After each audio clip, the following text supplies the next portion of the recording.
Shall we start the session, ma'am?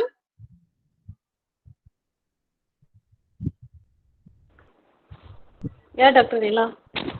Yes, ma'am. Yes, ma'am. Thank you, ma'am. But only 38 participants joined now so far. Shall we wait for some more time, ma'am? Yeah, we shall wait for 2 minutes because Professor Anita is waiting, no? Yes, ma'am. Yes, ma'am. Yes, ma'am. Sure, ma'am. Yeah, yeah, we shall wait for another 2 minutes. Okay, ma'am. Okay, ma'am. Sure, ma'am. Okay.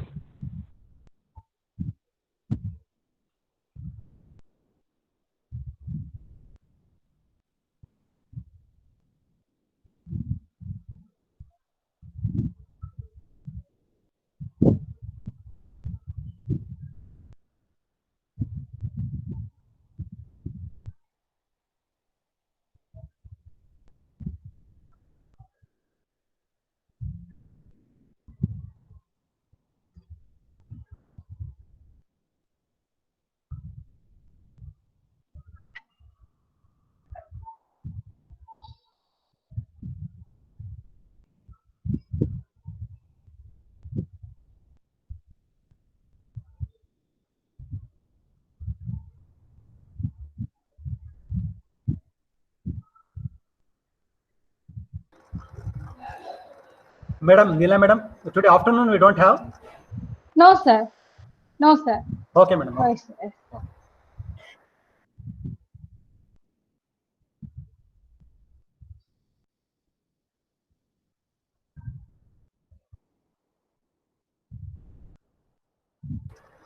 That is last day, 12th, at what time, madam? Budding, sir? I 12th, didn't get. very quickly at what By time? 12 at the same time, sir. 12:30 to 3:30. The same 12 2:30 to 4 o'clock. On 12th. On 12th, it's 2:30 to 4 o'clock, sir. Tomorrow? The same time, sir. 2:30 to 3:30 Okay, thank you. tomorrow.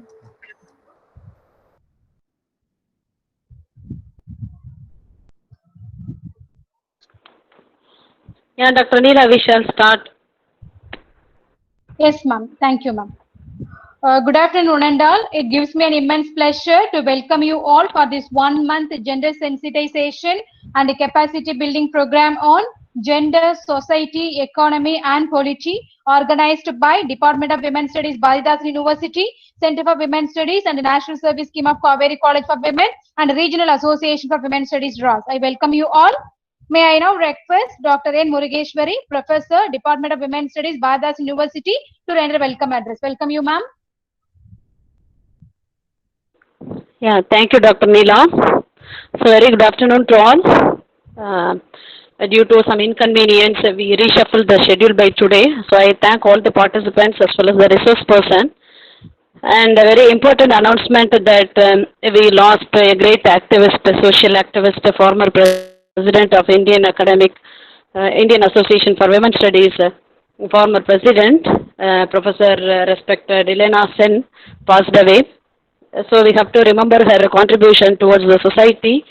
I request all the participants, we may observe 1 minute silence, followed by Dr. Shubha will introduce or say some words about her contribution towards the society. Then we can move for welcome the gathering. So I request all the participants may observe 1 minute silence.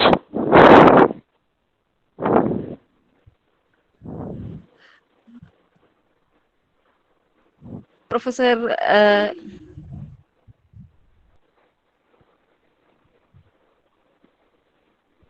Yeah, madam, you shall continue.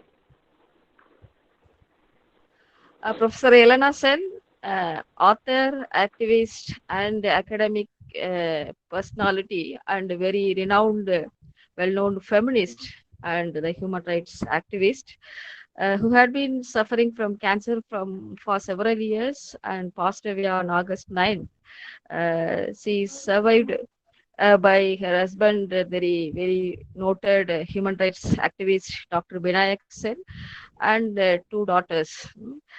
Sen was Professor Elena Sen was known for her work with trade unions in Chhattisgarh the underprivileged groups, marginalized groups, and Adivasis. And Professor Elena, who spent many years in Chhattisgarh and worked with several trade unions and Adivasi organization.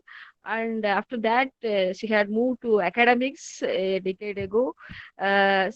She taught at Mahatma Gandhi Hindi Vishwavidyalaya University in Wada, Maharashtra, and later moved to Mumbai to join the Advanced Center for Women Studies at Tata Institute of Social Sciences, Mumbai. And she was the president in IAWS, Indian Association for Women Studies, from 2011 to 2014. And she also wrote two books. She has written many writings, but two books are most important. Inside Chhattisgarh, Political Memoir, and Shuka, as in the migrant women of Chhattisgarh. The Elena Singh is the activist, taught at as academician and feminist, as an activist in different perspectives of the rights and liberation of the people who are living in margins. Today we lost her. Very sorry for we. Though she lost, we move forward to follow her thoughts and ideas and her contribution, the entire in different aspects of our academic and activism kind of life. Thank you. Thank you, ma'am.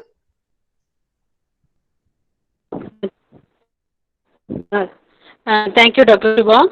I feel very well for the 1 month gender sensitization and the capacity building program. Today, we have eminent resource person to talk about very important issue, inclusive policy of the persons. Just 1 minute. Manimegla has joined. Yes, ma'am. Yeah. Just I could join Yes, the meeting ma'am. itself. And thank you very much for paying homage to Tatlina, and to whom I have been associated with IAWS when I was the treasurer last term. She was ex officio member, so I could learn a lot from her, and I'm happy that we could remember her in this meeting to inform about her to the participants.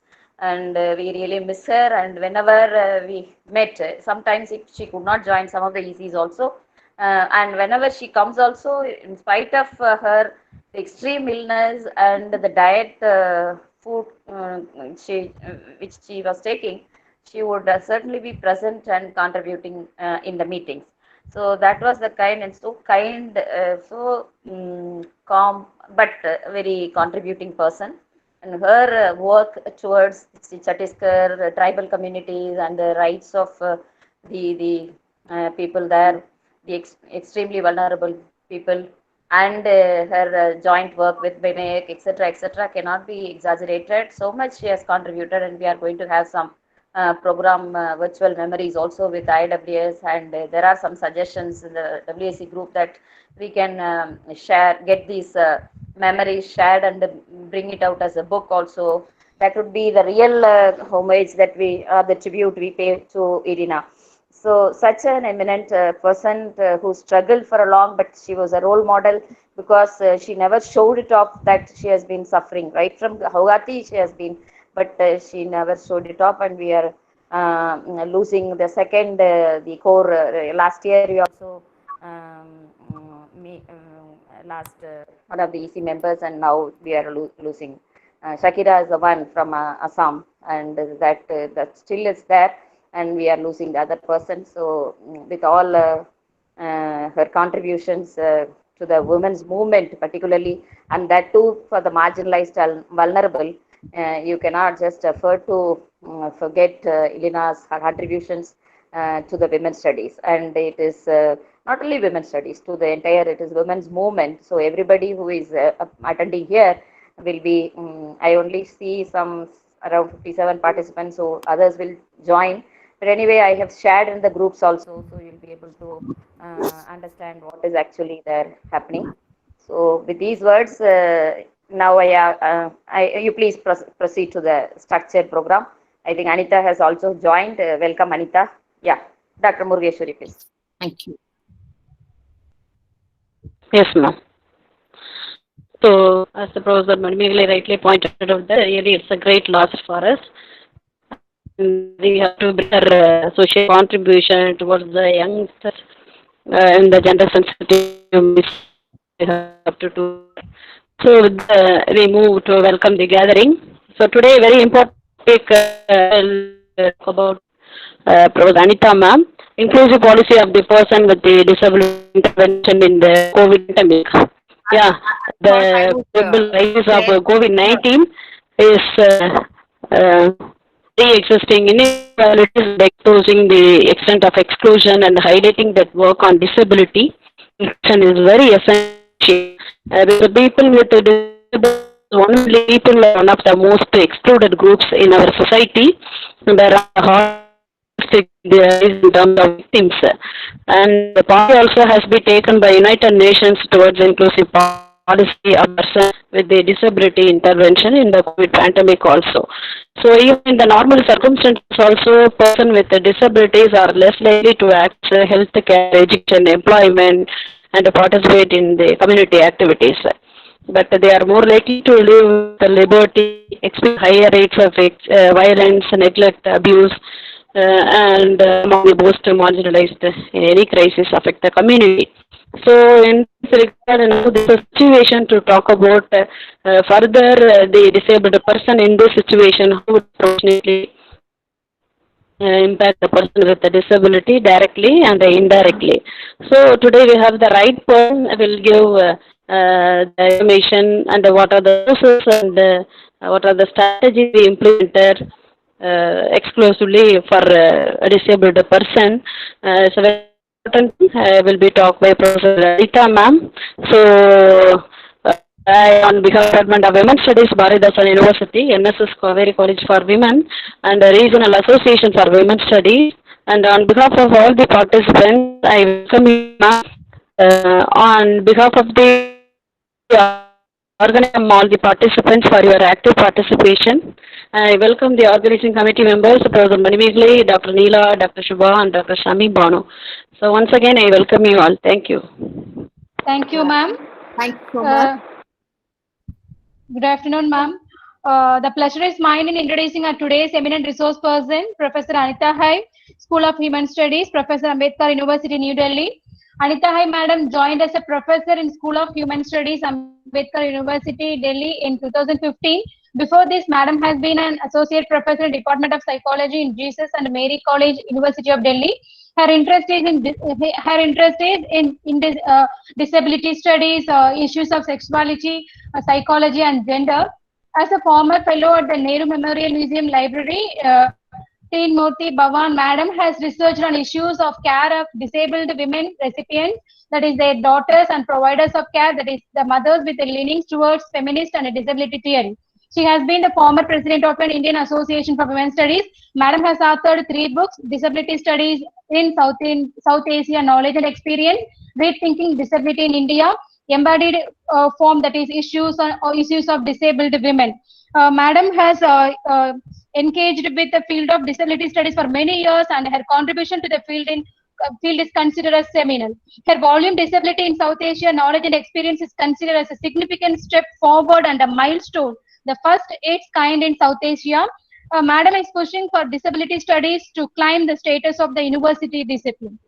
Madam is also the editorial board of Disability and Society, Journal of Disability. With all these credits, I welcome you, ma'am. Thank you. I request madam to take over the session. Thank you. I Thank you, Anita. I am grateful to you for accepting this, and I only wish that you'd also talk a few minutes about Elena and then proceed. I'm really grateful that you could change the time, because I had a university meeting which I only came to know yesterday, and then at night I came to know that we've lost Elena. And I spent 6 years with Elena. First I was the president, and then she was the president and I was the ex officio. So it gave me almost 6 years to get to know Elena. And that was the time when Binayak was in the jail. And, how she really fought for, Binayak's freedom. And before that, even at the time of Vardha, there was a FIR which was against her, and which we literally, I mean, I remember coming back to Delhi, and we all were just trying to kind of, quash that FIR. And the way I, looked at Elena as a human, as a person, as a, fellow, you can say feminist, she was someone who was so sensitive to each person. And I remember the last interview that I took from, I went to TIST because I was doing the IWS archival work. And there I told Elena that you must, respond on whatever the questions are, because it's important that you also speak. And she spoke about, mental illness, and that was something that she had never thought. I mean, she'd never, written about that. But at that time, she said that I kind of, got strength because I would always talk about disability. And it was such a very amazing, understanding of mental illness, and how, as a woman, the person was her first cousin. And she, really remembered that. And she said that we must work on mental health, mental illness. And, that is something which is there. She got cancer in 2008, just when we had the first EC. She came for the meeting, and after that we realized that she had been diagnosed as having. So from 8 onwards up till now, you can see that she's always been a fighter, and despite the fact that she had cancer, but she would never, kind of give up on her, companionship with all of us. And she would not forget, wherever we were, she would make it possible that she would either call, or she was on Facebook, or whatever. And I think the kind of compassion and sensitivity that Elena has, I don't think we will ever miss that out. We will always remember her. And IAWS has lost a soldier of IWS. I mean, because I think Elena will be remembered and will be missed, so very badly. But I hope that we can have a memorial for her. I don't know how we will do it, maybe online, but I'm sure we will keep you informed. And we are kind of working on it. In the presidential address, in 14, she also sang a song. I would kind of, share with you once I finish that. And I don't have it right now, but I will send it to you. And maybe, it'll be a tribute, that is there from all of us for her.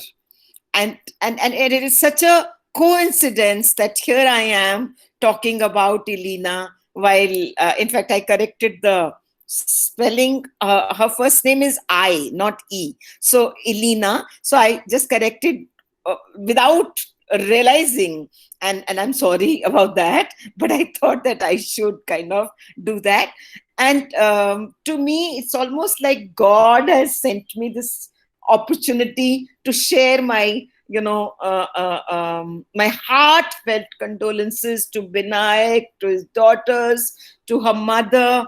I mean, it is something that I mean, I can't imagine what they must be going through, So, but to actually look at the marginalized sections, the tribal unions, the section which she did on the paper, which she did on hysterectomies that happened. I think Elena has worked in almost all the areas, and I am so very glad, and I'm proud of the fact that I was,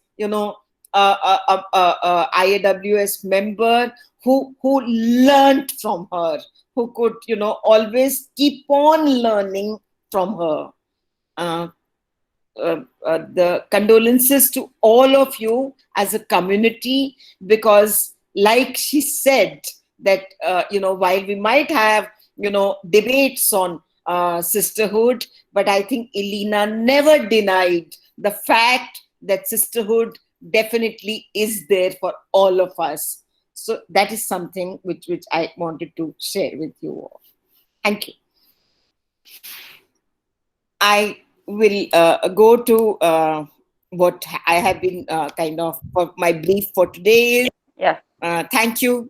Thank you very much, Anita, for such a note of 6 years of association with her. Now you can proceed to your presentation. Thank you. The idea was to talk about the inclusion in the policy and also the interventions which are there in the COVID time. Well, I have to first tell you what the scenario is of people with disabilities. I mean, people with disabilities, and both men and women. I'm not going to particularly talk about women today, but I'm talking in general. But of course, I would also share some of the concerns for women also. I mean, as the lockdown happened, I mean, it was announced. I mean, of course, university got closed on 13th, and the maid also stopped coming. So I was there, and I realized that most of us, fellow disabled who were there, that all of us do need, and I think each one of you also needs some kind of care, and somewhere, that care is very important, because I can't really, I mean, I can be mobile, but I can't be mobile in everything. So, cooking and everything, all these things are, though luckily, of course, my family stays here opposite my house. So the food was not the concern, but looking after the house, was a problem. And the first thing which we did was, when the state said that we can't, give you the, we can give you the pass, but there is no carer pass, Now that carer pass for a disabled person is very important, because many of us can have spinal injuries where, the person cannot even shift from the chair to the bed, although the person is working, and all that. So that was our first struggle with which we started. Delhi state, of course, I think it took some time, but I mean, about a week or so, but they actually then understood, and then they put it on the website, so that everybody who needs a care pass can actually at least carer pass, so that the person can come. And then they would kind of insist that the person should stay with you. Now here the problem was, because my maid, I worked with her for 27 years, and and she has a 8-year, has a son who's in class 8 and family. Now, how can I kind of, demand this, that she can come and stay with me? And I'm a woman, and I can understand her issues also. So I told them that this cannot happen. I mean, she will have to go and come. But the only thing which I can do is that she can come every alternate day, so that we would kind of, have some sort of assistance that I would get. And she also is, I mean, I have to look after her as well. So that's how, we kind of, thought about that. But, when COVID, as we realized, what the enormity of this disease is going to be, because at that time we thought that it will be 1 month off or 2 months off, and then we will go back and things like that. But at that time, I think I realized that how people with disabilities are actually suffering at the time of the COVID, because, many of them who were, for example, this has happened just today, which I want to discuss with you, because we are discussing about higher education also. I mean, the Delhi University has said that they can have the open book exams which UGC has kind of, really compelled them. But, the visually impaired students, there are at least 200 students out there. And these 200 students, and I just got a mail from him, which I kind of, was really, worried and shocked that, how to get a scribe. Now some of them have been given provisional admission to IIT, PhD, IIT and all that. But their exams have not been they've not been done that. And they've said that they can do that, once the time, the university opens up in a real way, which means that they have to keep on waiting. And yet they are not, changing the, open book, this thing, because they need a scribe. And they're not really now somebody who's in Bihar, and there is no possibility of the person from there, because of the floods and because of the lockdown, is not being able to reach Delhi. And then they left the books, and everything was left with that. So I think one problem which has been there in the education, these online classes, because all the websites are not accessible, and many times, for the visually impaired, they need a particular software. Like, for example, I'm not sure how many of you know, but JAWS exam is one of the software through which they can listen to whatever is being written, and they are very good with it if you provide them with these kind of softwares. But of course, we are never, we've never given such things, because some of them are expensive, and the state has to kind of somewhere bring in the resources. But unfortunately, that has not happened. And specifically women, when I talk about, it is where as it is, disabled women are always considered as infantilized, as if they are like, not women enough, and I think when I came into IWS, and I remember the 2008 keynote that I took up, because before that I was a member of IWS. But what would happen was that we would only go to a symposium. So that means the converted people would be talking to the converted. The ones who were interested in that. So then I told them that I'm not going to come. And it was that year when Mary was the secretary and Sumi was the president. At that time, it became, I kind of gave a keynote. And after that keynote, I think there was some realization of what disability is. And IWS, I should say with great pride, that somehow or the other, we've always covered, taken up the issues of all marginalized sections, including people with disabilities, and women with disabilities. Now, domestic abuse, this is something which is really becoming part and parcel of COVID, and when that has become, because, they cannot leave out the family home, because, even when they were in the hostels or they were working somewhere in the workplaces, now everybody has come back to the home. And I think there is a lot of domestic violence that has been happening, and there is a survey which was done on the basis of almost 82 women who have been kind of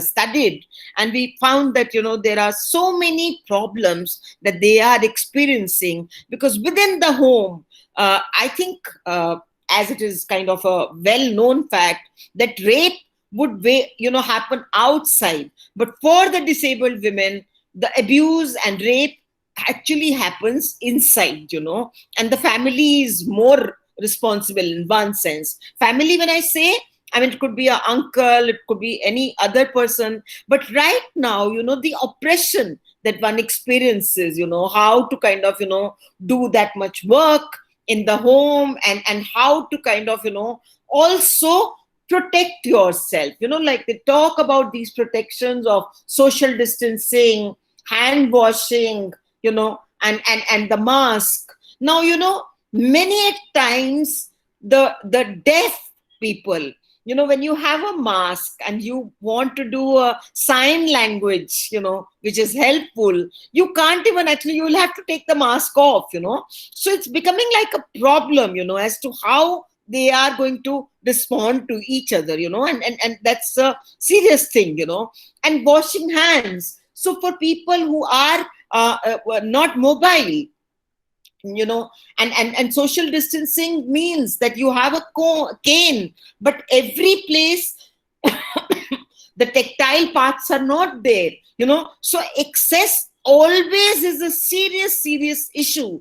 So when we talk about these things, excesses of different kinds, we are not only talking about the built environment. Sometimes the ramp becomes a kind of a token, but the ramp is so bad sometimes that the slope is not okay and things like that.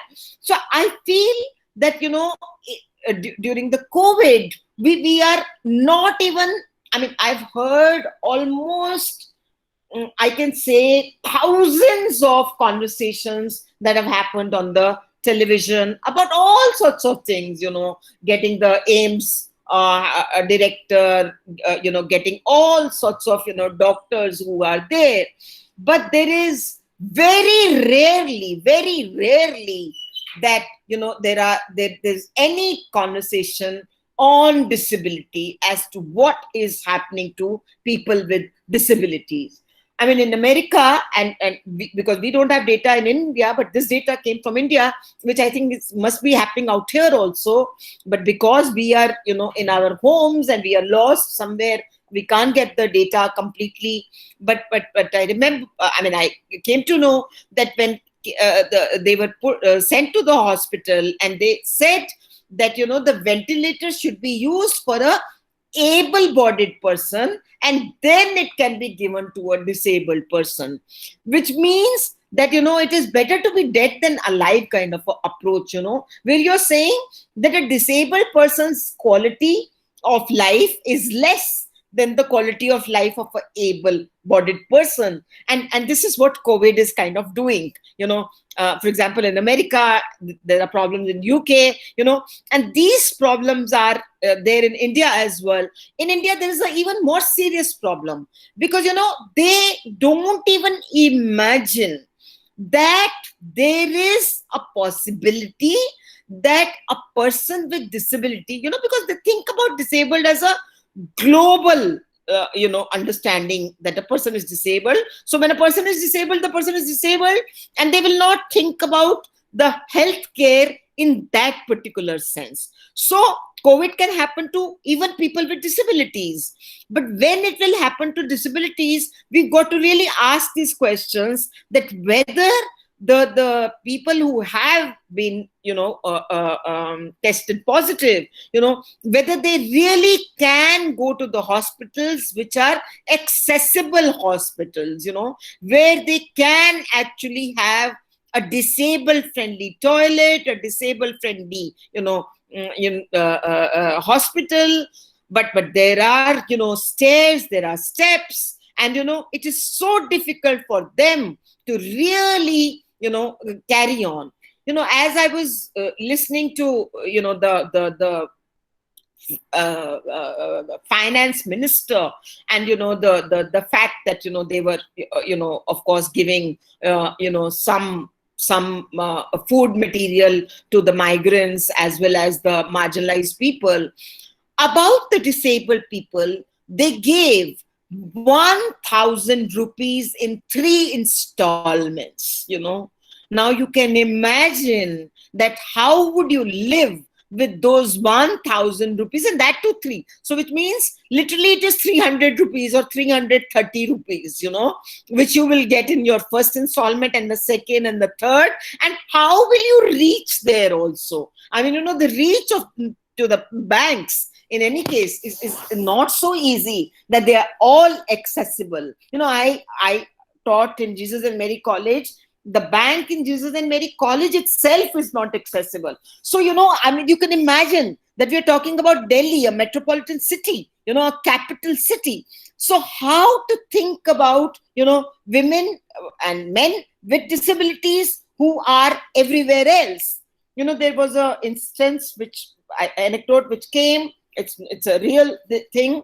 A migrant who actually stole a cycle, and he wrote actually to the people who cycle, and he said that I have to take my disabled child, and I have to walk.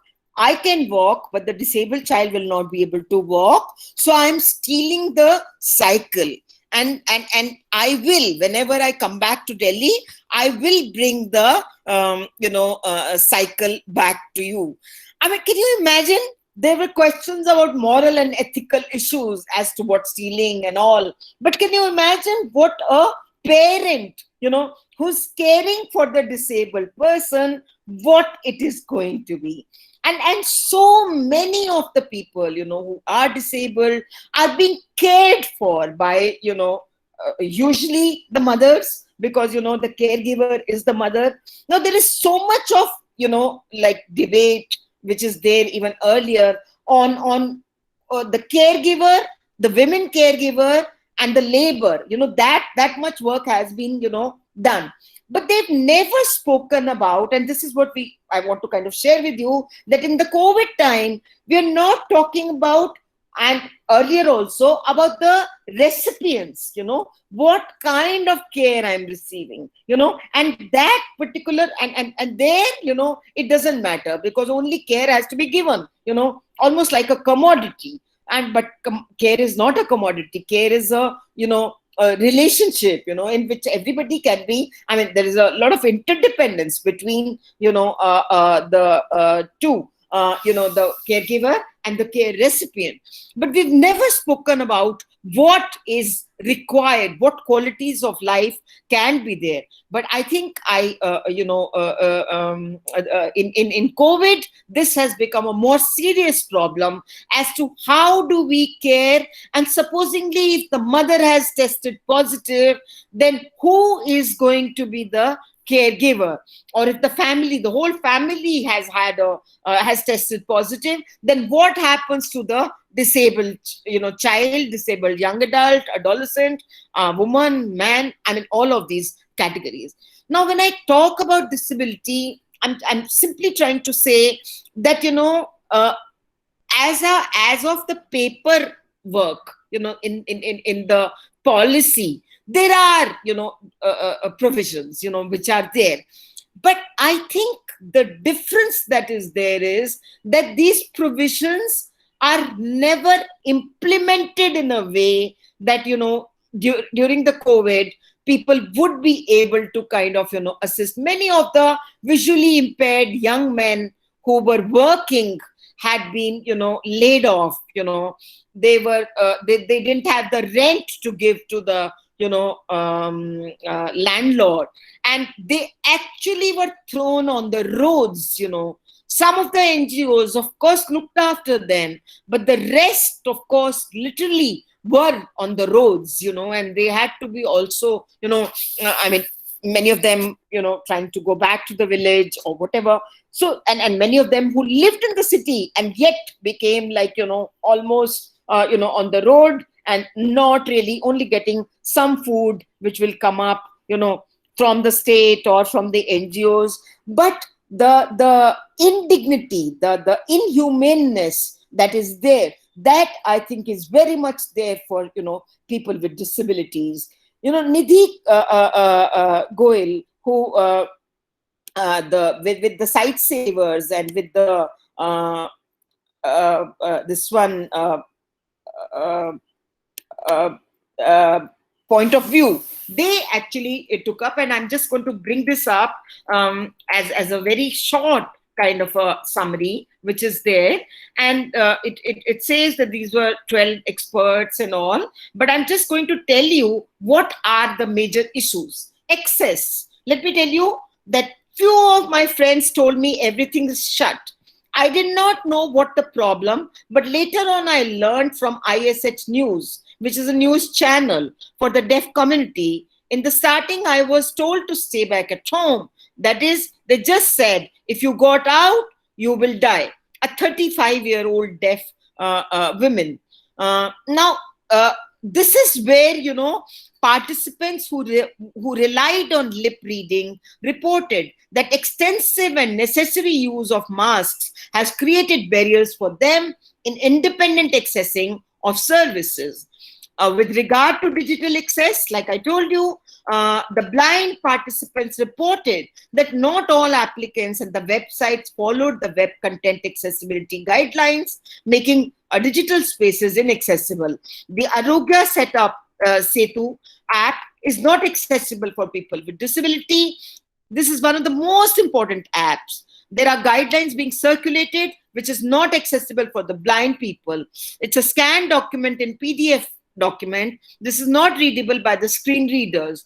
They should be following the web content accessibility guidelines. This is Trivandrum, Kerala, a 31-year-old blind woman. The personal mobility of many women relied on interdependence with the community, which was complicated by enforcing norms on social distancing. For example, I had gone to buy some ration, and there my crutches slipped.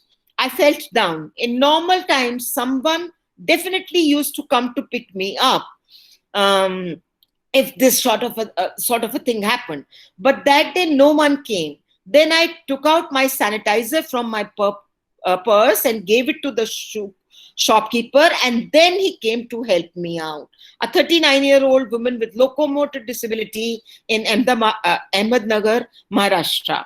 And then food and essentials. I've already said that despite the notification of disability inclusive guidelines for the lockdown, emphasizing on enabling door delivery of food and essentials for persons with disabilities, there are so many barriers for accessing food were reported across women, small town and rural participants. And again, I have to say this, where, I have to tell you that, like, I have, about in the third lane, there is a grocery store.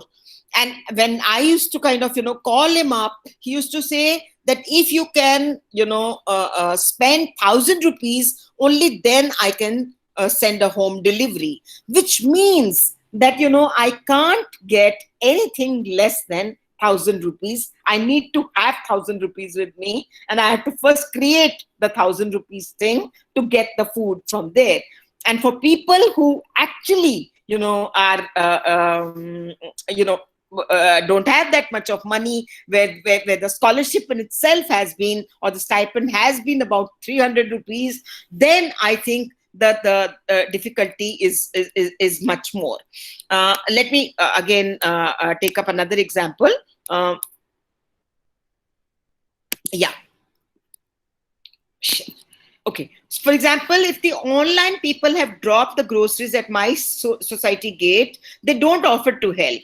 I'm not able to pick up the 5 kgs and request them to carry this product. They refuse. I'm forced to pick that grocery up from the gate at my room, and then the whole night I spend in pain. A 54-year-old woman with locomotor disability, Ghaziabad. Okay. And once again, disabled women are getting weaker because of the lack of food. They barely have rice to eat in their houses. Considering this condition, their health is going down even more. And women with kids are facing more health issues. If they're not facing now, they will surely face more issues in the coming time. Another issue is the social protection. In Bihar, women with disabilities, unmarried persons with disabilities, and single women are struggling to get their ration cards made. And till how many days will NGOs or social workers will be able to make these arrangements? This is a DPO leader with locomotor disability from Patna, Bihar. None of the participants across several states reported that despite announcements of adapted schemes, that they experience delays in receiving pensions, reduced amounts of pensions, or were unable to receive the pension as it had to be obtained in person or through visiting banks that, like I said, were very far away. So none of the 28 people who were identified had been eligible for the PM Garib Kalyan Yojana scheme for like 1,000 rupees that I told you. And the person said that I get rupees 700 per month as pension. What I can do with so little? I need to buy medicines, foods, clothes. It's not enough. I have to buy things on credit. I have to spend all my pension. A 29-year-old blind woman from Orissa. Like that, health, sanitation, hygiene. For example, I worry that if I were to get hospitalized in this situation, I wouldn't be able to hear the doctors and the nurses. A 35-year-old woman who's hard of hearing. Similarly, participants from Mumbai, Gurgaon, Hyderabad, Bhubaneswar, Jharkhand, Rajasthan highlighted the lack of access to necessities such as medicines, products required for menstrual hygiene, sanitizers, assistive devices such as hearing aid, batteries for hearing aid, gloves for arthritis, and adult diapers. These are the kind of things which are there. Again, another example, we do not have enough money to take the car and drive to the doctor. My back is in pain. The doctor in our village has switched off his phone. If we visit them personally, then he does not check us. The government should make arrangements for some conveyance, because even the ambulance was not ready to take. They are only attending to corona patients. A 38-year-old woman with locomotor disability, Bikaner, Rajasthan. Once again, I have to say that, so many of the problems are there. And like I said, domestic violence is one category that I would kind of, take it up, where, you don't even have the examples, which are there. And in that particular sense, people with disabilities don't even become citizens of this country, who are to be, taken care of. And even the neighborhood, even the, residential welfare associations, nobody has come ever, and asked that, what are you doing? How are you living? I'm like, I keep saying that I'm a taxpayer, and yet there was that 1 week in which I if my family had not been there, I would have suffered, and I would not have not known to do what.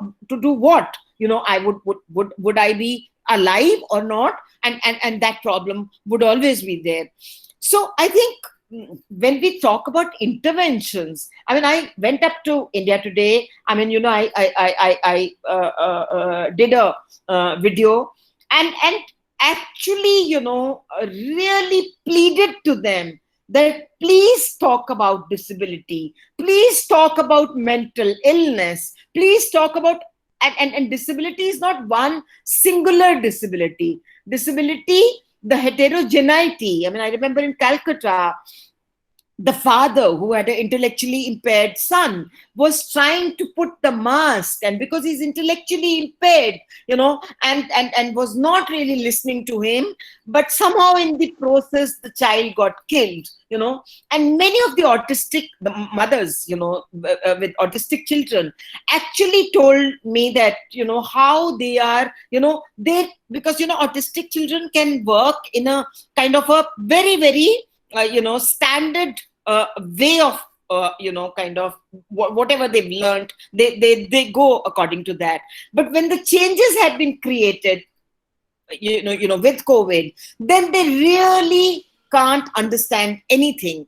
And many of the caretakers, who have also been given now the job for online classes also, because you're teaching also, and things like that it is so very difficult to actually think of, people with disabilities and children with disabilities, and largely when we say interventions can only help if we really, I don't know about what your university is. I don't know, but because right now these are online classes, but online classes for even the non-disabled the ones who do not have resources. And I think class is very important out here, because, many of those children, students who cannot buy their, smartphones. There have been so many instances, where we say that they've committed suicide, where, disabled people can get the phone also, but the phone has to be accessible,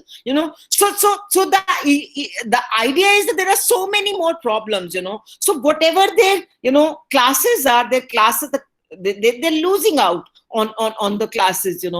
I mean, we are not, of course, some of us have reached that point where we made a which is one of the intervention that I thought of, where I did the Google classroom, and in the Google classroom I put in all the readings which are there, and if I had a disabled child in my classroom, then I increased the font from 12 to something like 28, so that maybe they can read that particular thing. And then I would ask them, I would actually take their numbers and all, but I'm not sure whether all of us have that kind of a because all of us also are traumatized in one particular way, and in this particular trauma, even the NGOs at one particular time, they are working, but they can't work all the time, and the state must not abdicate its responsibility, because it's the state's responsibility to kind of do that. But state in that particular sense is not sensitive to it, and the fact that if we don't really bring it up, if we don't take it up, if four of us together, if we think of something, maybe we can create some kind of a changes in the locality in which we are, because obviously mobility for everyone is problematic, and everybody now in Delhi it's slightly better, but once again the cases are in there. So how to create the intervention could be how to create a community in which one would be able to talk to each other in that particular sense. Let me once again go on and say the rest.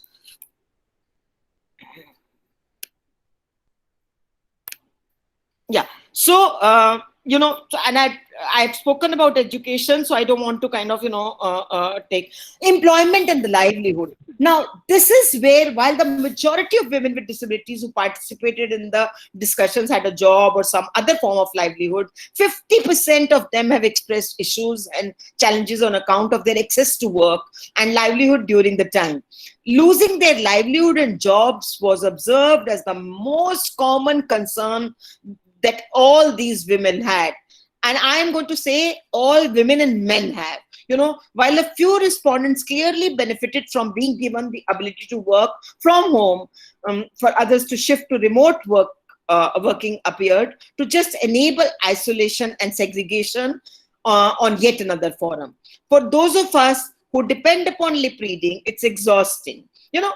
Have you ever seen the television? The presidents of America, New Zealand, UK, all of them have an internet of a lip, sign language interpreter. But our Prime Minister does never have a, sign language interpreter, because he's not, concerned about, a constituency of deaf people who at least can get the news, which is important, or, the regulations that are there, who really want that. So we spend so much time reading the room. By the time we have grasped the conversation, we are exhausted. There are so many calls I must attend. No one turns on the video. When they talk fast, I totally lose track of the conversation. At the end, when they say, we decided this, I just agree. Later, I called a colleague to find out what I actually signed up for. A 35-year-old woman who's hard of hearing, Mumbai, Maharashtra. In rural areas, self-help groups were mobilizing, but others were losing their means of livelihood or facing barriers to accessing it. Like mask meeting work is available, but we are expected to come collect the cloth to make it and go deliver the masks also on our own. How will that happen in lockdown? Also, about the work under NREGA is a couple of kilometers away. So that walking, the mobility part is always very problem. And a 45-year-old woman with locomotor disability in Sirohi district, Rajasthan. And women with disabilities also reported having to cook and maintain the home with no support, with the challenges of remote working. And again, the patriarchy is very, very strongly out there. Now, this is where I'm coming to the domestic violence, and I'll end with that. The shadow pandemic was a reality for women with disabilities. Participants who worked in DPOs and were helping women with disabilities through these issues reported a lack of privacy and accessibility for women with disabilities to seek peer support or redressal. We do not have a streamlined process on how to reach out for help and subsequent steps. Where will they take shelter? What is the strategy? We need to work this out urgently. No women will risk their safety by making a call if there is no follow-up. There needs to be a foolproof system in place, and I'm not sure whether we have those interventions, which should be kind of, looking after. There should be a trust in a system that works. Even familial support for those who face domestic violence was difficult because due to the financial strains of the lockdown. That is the maternal family, told me that they could not support me physically or my expenses anymore, and asked me to return to my husband's house with my small daughter, a 42-year-old, woman with locomotor disability, Thane, Maharashtra. She had moved out of her husband's house because of the domestic violence. And the emotional well-being, how you can kind of, the loneliness and the segregation which is there. There are times, even I'm very privileged, I kind of, have online classes, I can, talk to my friends and whatever. And yet, to even go to my, family's house, because, there's always this danger of, the COVID. It is very difficult to have, kind of togetherness with anyone because you are left alone. And this particular, which is an example which I'm going to say, there are people who want to talk to me, but I'm not able to meet them personally. One of the patients wanted to meet me and talk to me, but I couldn't go, and she died in 2 weeks. So I feel so guilty. Again, the uncertainty and stress and disruptions of routine have also impacted mental health. I used to plan and prepare accordingly because things have their own timings. Now everything is in a frenzy. There is no routine, no time left. Okay. So now the kid is with me the whole time, and my husband is busy with his own work. In this situation, I feel depressed, and then there is no help available for me. So I do not know when I will be able to get out from the stress. Many times due to this, I feel that I'm not a good mother, a 32-year-old autistic mother, Hyderabad, Telangana. The apathy of duty bearers to women with disabilities is also leading to feelings of dependency and isolation. The government is not at all attending towards us, which makes us feel that we are not the citizens of this country, which I've already said. Even after living between 10 people, I feel the recommendations which are there are, which I would kind of say, revisiting the disability inclusive guidelines issued by the Department of Empowerment of persons with disabilities towards a gender inclusive response for ensuring access for persons with disabilities to food essentials, including menstrual hygiene, care products, quality health care, and rehab services in urban and rural areas with clear budgetary allocations and accountability mechanisms. The other recommendation is ensuring that authorities providing relief services and schemes during this period, including under the disability inclusive guidelines, must collect disaggregated data on the number of persons with disabilities who have been reached. Third is implementation of the RPD Act. You all might be aware or might not be aware, but let me tell you that the government was trying to change because, there were some punitive clauses in the 2016, Equal Opportunities Bill, and the government was trying to take that punitive thing off. I mean, the disability sector had to really get, together, and we really worked hard. Ultimately, the government had to say no to it. So I'm really happy that in one sense, the sector, the community really got together and said that we're not going to allow you to do this, and these are the kind of things which I feel that I'm not sure whether the time is 1:30. So I would send this particular part to you all, and the the recommendations which are there, they are only meaningful if people will actually enact them.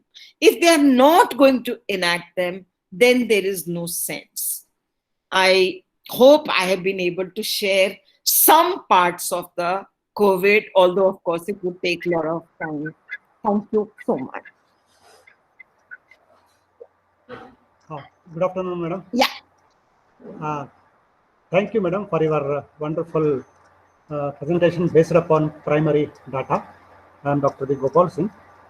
Madam, as you said, physical disabilities apart, we know the invisible disabilities where destitutes, those who have been neglected, and those who have been suppressed, and those who cannot shout, those who cannot ask, because Nobel Prize winner Amartya Sen says that basically what is required is the capability approach. Exactly. Yeah, disability to say climb their rights, disability to climb what they need is lacking. That's what Amartya Sen says. Capability approach and freedom and rights. They are the three important factors which are very important for the disabled person. Madam, colleges and particularly women's studies institutions, often they can have, with the help of UGC, conduct 1 or 2 days program to the students how to deal with the persons with disabilities, because long back when I joined as a lecturer in 1986, I attended in Tirunelveli one program for 3 days, how to behave and treat the say visibly impaired students. They were telling that whenever we talk to them, we should not say, see what happens, this word should not be used. And if they are gents, we should touch them and we should talk to them. Likewise, probably there is a need that we make a proposal to UGC, asking them to say that please sanction grants to conduct a 2 days program for the students of women's studies, particularly how to teach and how to deal with the persons with disabilities. Thank you, madam. Thank you. I am very That's a very good suggestion. Yeah. That if there can be a training program, and especially in the times of the COVID, with all the limitations, we can think about that. Thank you so much, Dr. Gopal Singh. And of course, all marginalized sections. I mean, I would kind of look at the migrants also. I would look at all, where the migrants have gone to the village, and yet, the quarantine is like, somewhere outside, where they're not really. I mean, there's so much stigma also which is attached to it, that, and disability also carries a lot of stigma and shame in that sense. So I think there would be, your idea is really good. I mean, if you can take it up. Yeah. Thank you very much, ma'am, for your thought-provoking session. Participants, any other queries? Neela, the Shruti has asked one. It is in the box, chat box. Yes, some 2 or 3 questions are there. Yes, ma'am. Yes, ma'am. There is one question in the chat box, ma'am. Shall I read the question, ma'am? Yes, please.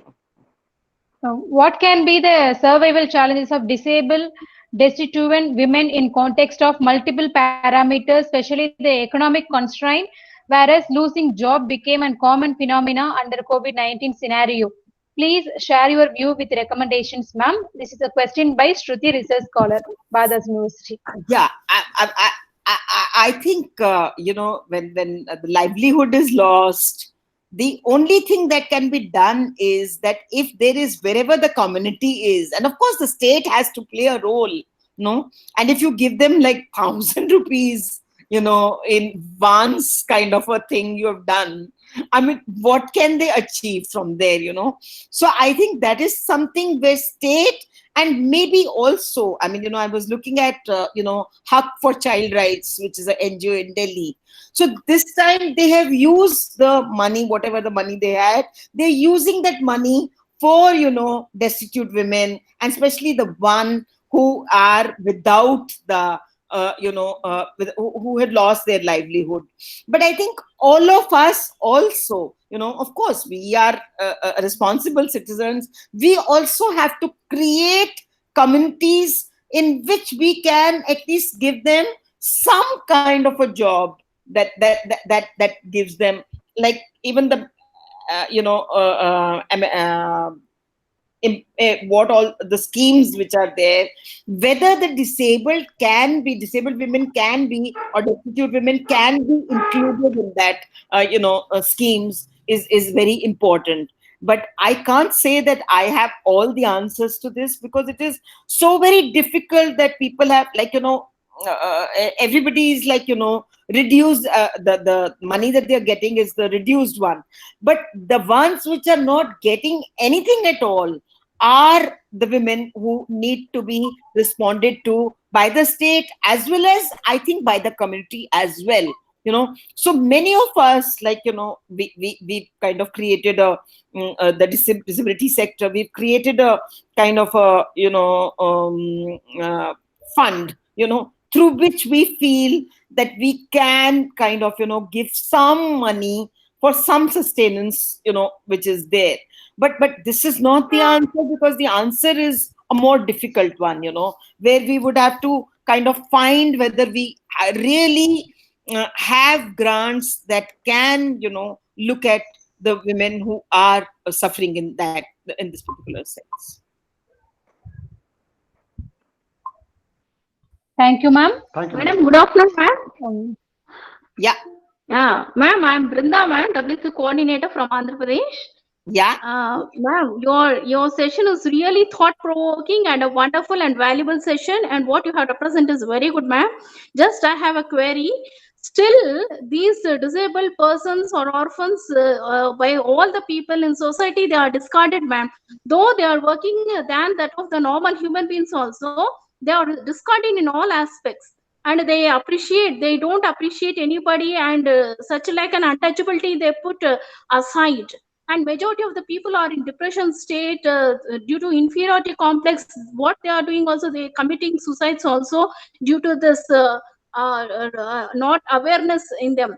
Why the society is still, we have entered in modern era also, still they discarded these disabled persons. Why? What's the main reason, madam? Why we can't overcome that one? Please. See, I think I have one, as a women's studies, I mean, as a scholar who has been in IAWS and all, I've always been bothered by the fact that even within the women's studies program, and Yeah, I'm trying to kind of say, please don't mind if I kind of say this, that even within the women's studies programs, I would often find that disability was not being addressed at all. Even for knowledge, there is no knowledge being given on what disability is all about, or what sections which are marginalized are being addressed.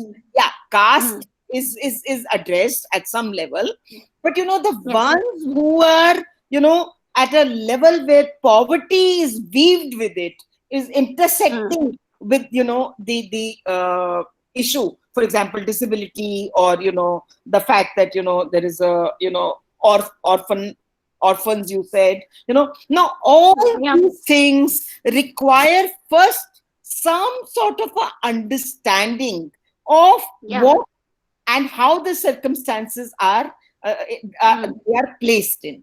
Now, when in COVID, everybody is also, many of us who would work for these things are also at homes, and can only kind of, maybe create a helpline or something like that. Like in Delhi, I can just give you one example, that five people who were, feminists, and a couple of people who were also interested in disability, what they did was that those people with disabilities who at least had the money in the sense that had at least had some money to get the food and all, but they couldn't get out of the home. So they created a project, and that project was that they would take the passes, and these people would pass all over in NCR, would go from one place to another place and go and give whatever their requirements were. Now, that is not to, so they were spending their own money in going from one place to another place, and that is because they were, as a volunteering for that, because they wanted to do that for people with disabilities. Now, that is something which is a goodwill gesture, okay? But, what I'm trying to say, that such, things could be done, when the community itself, at the panchayat level, at whatever level, whether we have people and whether there is some money that can come from, I think, the community, rather, or of course it should be state. I mean, I never have any questions about that. I think state is important, and state has to, be responsible for that. So when I say state, I say that the state of, whatever, like Andhra, for example, and the center, the center as well as the state both are equally responsible to give this kind of a, redressal to each one of them, because otherwise it's going to be very, very difficult. Yes, ma'am. Yes, ma'am. Thank you, madam. And also my plea to you, if anything has really, if something can be changed, I think that knowledge about disability has to be understood. Don't make it a consensual category always. Don't make it a charitable cause. Make it a, as an epistemology. I think that, I feel, is very, very important. Thank you so much. Yes, yes, madam. Yes, madam. Thank you, ma'am. Yes. There is another question in the chat box, ma'am. I need to go because I have a meeting. Yeah, yes, ma'am. Yes, ma'am. Can you take my email and give it to them, please? Yeah, this can be sent to her, and it will be, I will respond, but I will sure. If the email can be given or WhatsApp can be I given, understand. I have no problem about that. Sure. She knows that I have a meeting to which I have to. Yes, you have to join. Okay. Yeah. So I'll quickly propose the formal vote of thanks, though we don't believe really in IAWS, those of formalities, but still it was very much it's an enriching experience, in the sense you have communicated to the participants the real issues, and that too particularly in the context of COVID, the shadow pandemic, where how inhuman it is. And when you are were sharing their anecdotes, we were really moved how world is really turning inhuman, when only when you offered a sanitizer they came to the rescue. So these are all the issues that one part that in the COVID context. Of course, the other major concerns about the access, the very important one, access to the services, essential services, be it food or health or the PPE, and of course the domestic violence leading to mental health issues and even loss of lives.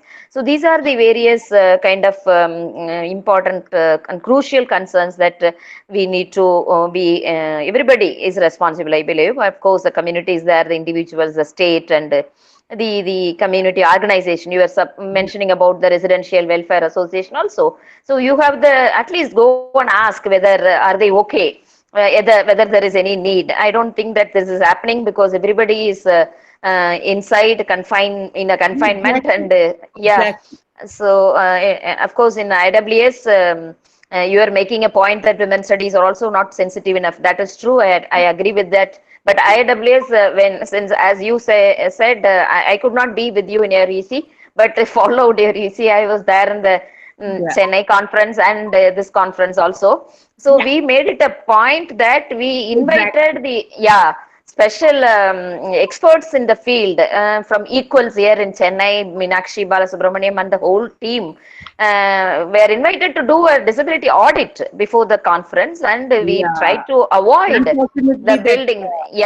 You were present, of course. Whenever there is a building but no this one lift or this one ramp, we just simply gave it up, though it is little far away to go to other buildings, but we were very, very particular, and me, Indrani and Ritu were hunting for disabled friendly facilities, and even my amount were raised to install the facilities wherever it was not there. And same is the case with the National Law University also. It is actually Pakka building, and therefore there was no issues of access to the special needs. But that is not available in other areas. As you said, it is all simply a token. They simply lay the ramp and without considering whether it is actually working, slope is okay, etc., etc. So I think we are really enlightened on that, and whenever we talk about the general policy, we have to be inclusive and consider all those things. And I think women studies persons should be more focusing on this. Whenever you talk about gender inclusiveness, you have to also focus on this. So thank you very much, Anita. I am sorry taking your... I put my email there. Yeah, so yeah, please. I'll also share, and we will share the questions. To any of the questions, but unfortunately, I have to go for the... Yeah, I know. I know the pressure. So Dr. Neela can take the mail, the mail ID and share on the boxes. Yeah, okay. Okay. Thank you. Thank you.